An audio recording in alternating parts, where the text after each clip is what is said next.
Hello everyone, welcome to the Smitey service.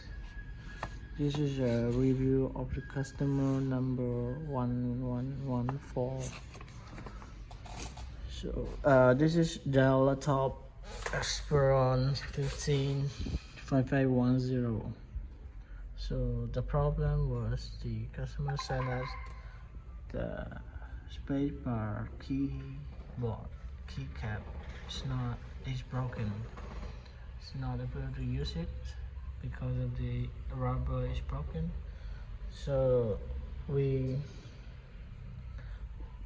fix it by replacing the rubber on the keycap and without changing the entire keyboard. So this is the way quicker and cheaper to fix the keyboard. And I'll let you know that if you have the Macbook or and the laptop, any brand.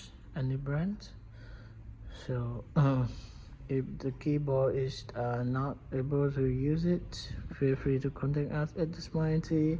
Let's see if we can help you by fixing, not replace the new one. Okay, gonna see you on the next video. Stop now. Bye bye.